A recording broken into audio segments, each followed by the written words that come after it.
Brothers and sisters, the Lord be with you. And with your spirit. A reading from the Holy Gospel according to John. Glory to you, Lord.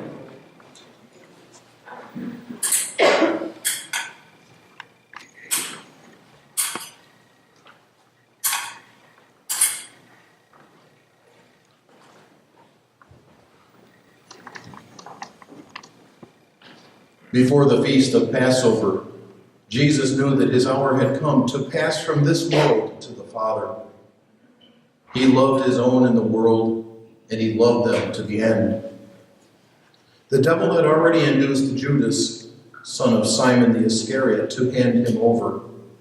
So, during supper, fully aware that the Father had put everything into his power, and that he had come from God and was returning to God, he rose from supper and took off his outer garments. He took a towel and tied it around his waist. Then he poured water into a basin and began to wash the disciples' feet and dry them with a towel around his waist. He came to Simon Peter, who said to him, "Master, are you going to wash my feet?" Jesus answered and said to him, "What I am doing you do not understand now, but you will understand later." Peter said to him, "You will never wash my feet." Jesus answered him, "Unless I wash you, you will have no inheritance with me." Simon Peter said to him, "Master, then not only my feet, but my hands and head as well." Jesus said to him, "Whoever has bathed has no need except to have his feet washed, for he is clean all over. So you are clean, but not all." For he knew who would betray him. For this reason he said, "Not all of you are clean." So when he had washed their feet and put his garments back on and reclined at table again, he said to them, "Do you realize what I have done for you? You call me teacher and master, and rightly so, for indeed I am. If I, therefore, the master and teacher, have washed your feet, you ought to wash one another's feet. I have given you a model to follow, so that as I have done for you, you should also do." The Gospel of the Lord. Praise to you, Lord Jesus Christ.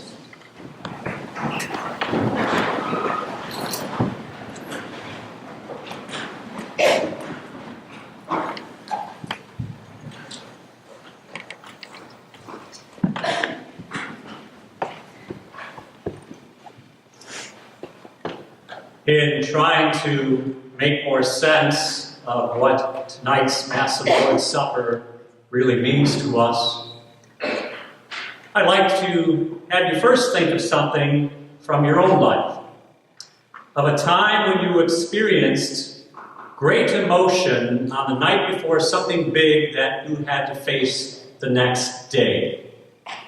Now, we've all had these night before experiences at one time or another.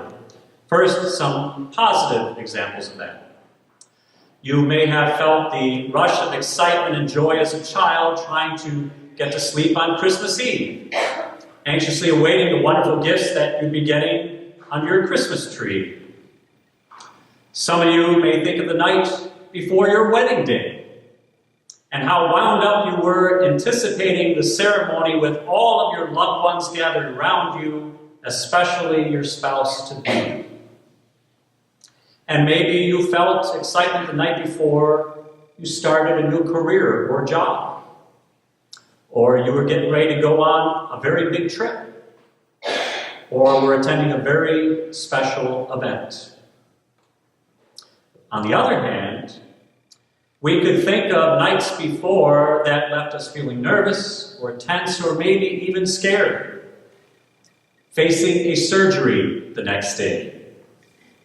Or an exam in school, or preparing for a funeral for someone we loved very deeply. I know I've dreaded certain meetings over the years that I knew were not going to be pleasant ones the next day. Hardly got any sleep.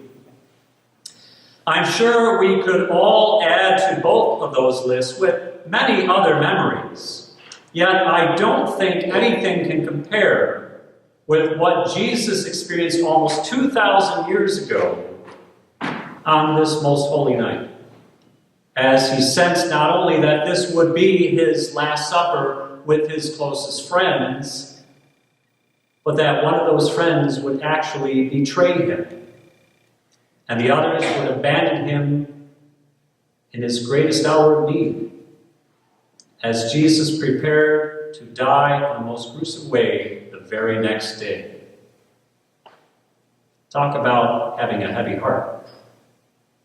If you think having this Last Supper was emotional enough for him, consider what Jesus went through later that same night when he was in the Garden of Gethsemane, as he agonized over what he would have to face alone. In Matthew's account of that, Jesus was so emotionally distraught that he said this, "My soul is sorrowful even to death." And Luke makes it even more intense. He says this, "He was in such agony and prayed so fervently that his sweat became like drops of blood falling on the ground."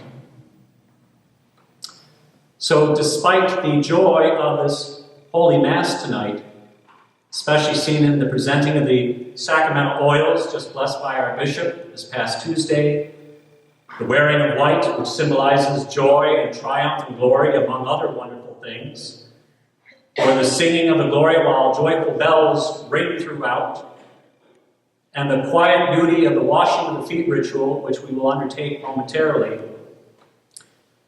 Over all that, there's actually a dark cloud hanging above our celebration too, as we get ready with our Lord for the storm that we call Good Friday.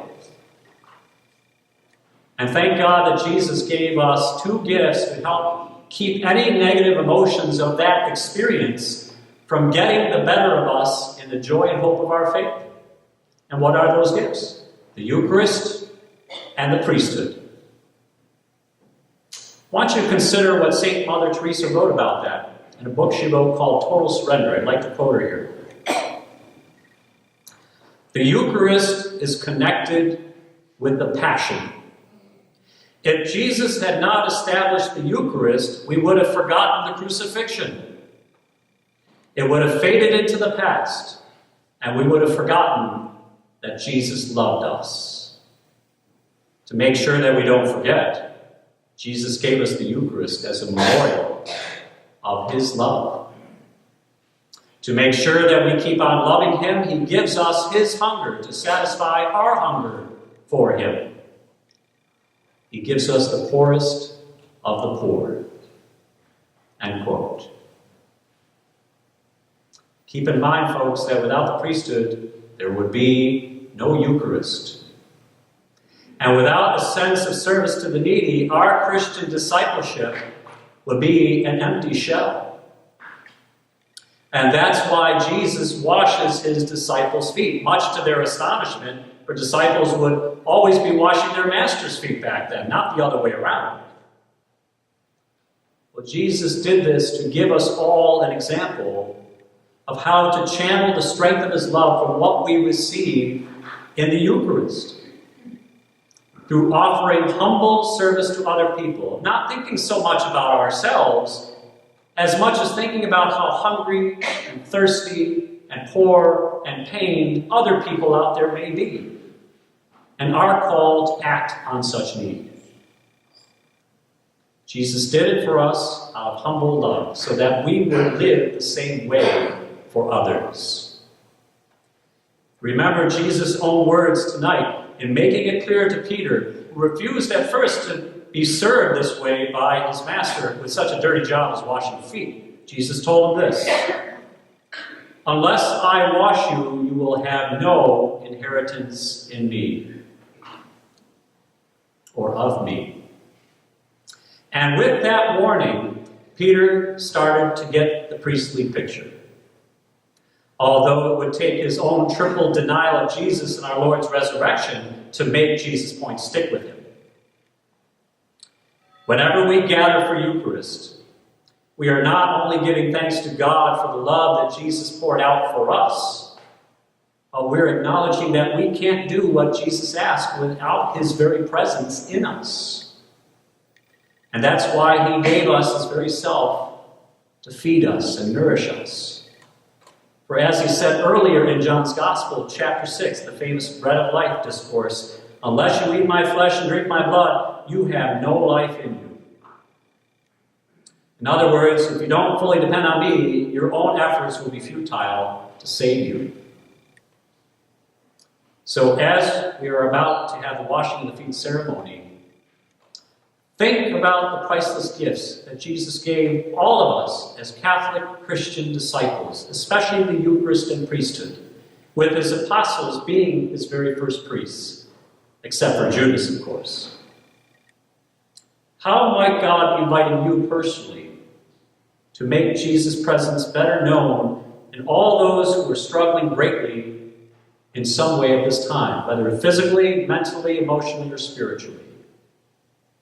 We're to wash their feet too with our love.